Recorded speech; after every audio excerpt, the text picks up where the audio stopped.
देखो, वो मुझे क्या मुख्यमंत्री बनाएगा? बीएसपी में आने के बाद उसकी किस्मत खुली है। पहले वो बहुत पार्टियों में रहा, वो कभी चुनाव नहीं जीता। आप इतिहास उठाकर देख लो उसका राजनीति। बहुत सी पार्टियों में रहा, जनता दल में रहा, लोक दल में रहा, किसी भी पार्टी में वो चुनाव नहीं जीता। जब वो बीएसपी में आया तो पहली बार उसकी किस्मत खुली और वो एमएलए बना।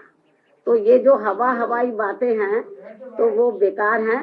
तो इसलिए जो मैं आपको ये बताना चाह रही हूँ कि ये जरूर जिस भी पार्टी में जाता, अभी जैसे बीजेपी वाले उसको ढोके चलते रहे 5 साल तक, उसको समझाते रहे भाई हमें सर्व समाज को लेके चलना है, तो लेकिन वो नहीं माना। तो अब आप तो देखो उसकी लैंग्वेज, आप लोगों को मालूम है उनकी लैंग्वेज किस किस्म की है।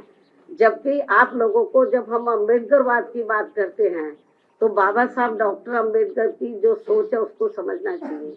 बाबा साहब डॉक्टर अम्बेडकर किसी भी जाति और धर्म के खिलाफ नहीं थे, वो जातिवादी व्यवस्था के खिलाफ थे। इस देश में जो गैर बराबरी वाली सामाजिक व्यवस्था बनी है उसको बदलकर वो समता मूलक समाज व्यवस्था बनाना चाहते थे। और इस व्यवस्था को बनाने के लिए बाबा किनको सामने आना होगा? जो इस व्यवस्था के शिकार हैं।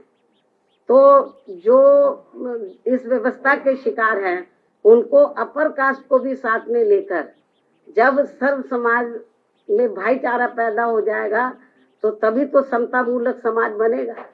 तो बाबा साहब डॉक्टर अम्बेडकर की ये इच्छा थी कि जो इस देश में गैर बराबरी वाली सामाजिक व्यवस्था बनी है उसको बदलकर समता मूलक समाज व्यवस्था बने जिसमें सब लोग बराबर हो।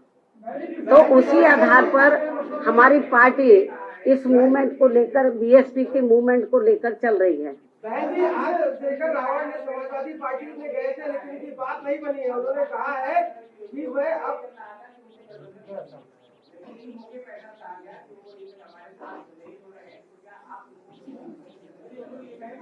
इसका सवाल आप उसी से पूछे। हम किसी भी पार्टी से, तो मैं मीडिया बंधुओं को ये बताना चाह रही हूँ, हमारी पार्टी किसी भी पार्टी के साथ कोई गठबंधन नहीं कर रही है।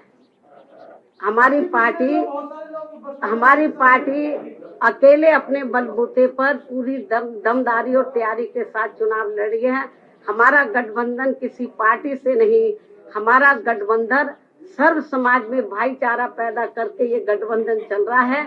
और हमें पूरा भरोसा है कि इस गठबंधन के आधार पर इस बार हमारी पार्टी को एब्सोल्यूट मेजॉरिटी जरूर मिलेगी। धन्यवाद।